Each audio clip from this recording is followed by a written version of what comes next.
आपने मादी को उठाया, नर के पेज में डाला। अगर इसने आसानी से 1 मिनट के अंदर क्रॉस कर लिया तो ठीक, नहीं तो ये तरीका लाजमी करें। आपने नस्वार की दुकान से या कहीं से ये रबड़ ले लेने, एक ये 2 जॉइंट हो गए और तीसरा इसके साथ आपने ऐसे जॉइंट कर दिए। अब यहाँ पे 3 रबड़ जॉइंट हो गए। अब इसके एक सिरे को ऐसी गांठ दे देना ताकि आप इसको खींचने के लिए नाखून से पकड़ सके। अब ये हो गए आपके 3।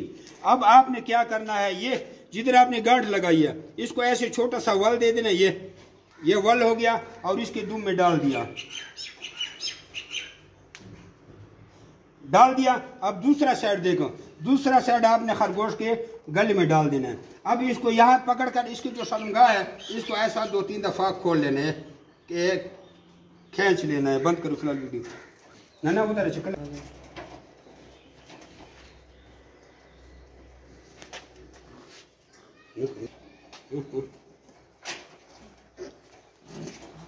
अब देख लिया, इस तरह आपने इसको जबरदस्ती करवा लेना है। हमारा तो हम मशवरा है कि आप इसको इस तरह जबरदस्ती क्रॉस करवाएं। अब आपने इस फीमेल को अपनी नेस्ट में डाल लेना है। फिर इसके बाद इसका आपने 12 दिन के बाद हमल चेक करना है। हमल चेक करने का तरीका ये है कि मादी को कान से पकड़ लेना है इस तरह, ये टाइट, डरना नहीं है, और नीचे से आपने हाथ डालें, ये बिल्कुल ये जो हड्डियां यहाँ पे, और इस तरह उंगलियों से मिलाना है आपस में। आपने रोडे ढूंढने हैं। अगर छोटे छोटे अंगूर के दाने आपको मिल गए तो समझो आपने जो मिसाल के तौर पर 3 मई थी, 3 मई को जो मादी क्रॉस करवाई थी वही क्रॉसिंग आपकी ठीक है। उसके बाद समझो 3 जून के आपके खरगोश ने बच्चे देने हैं। अगर नहीं हुई तो इसको दोबारा क्रॉस करें। हम रिकमेंड करते हैं कि रोजाना मादी को दिन में 1-2 बार क्रॉस करवाएं।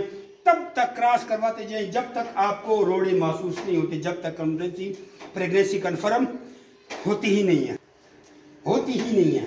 प्रेगनेंसी को आपने 15 दिन के बाद चेक कर लेना है। 15 दिन इसको मुतवातर आप क्रॉस करते जाओ। यही सिस्टम आपने चलाते जाना है। और मादी को अगर जब तक कन्फर्म नहीं है तो दिन में 2 बार मुख्तलिफ नरों से क्रॉस करवाना है। फोर्स मीटिंग ही सबसे बेहतर जरिया है। जब आपकी मादी प्रेग्नेंट हो जाए तो आपको पता होना चाहिए, हफ्ता पहले आप शूट की टोकरी दे दें, हफ्ते बाद बच्चे दे देगी या बच्चे दे दिए, फिर हफ्ते बाद दोबारा क्रॉस करवाएं। यही बेहतरीन तरीका है। देखो अभी दोबारा हो सकता है मादी क्रॉस भी हो जाए लेकिन नर थक गया है। जज़ाकुमुल्लाह खैर।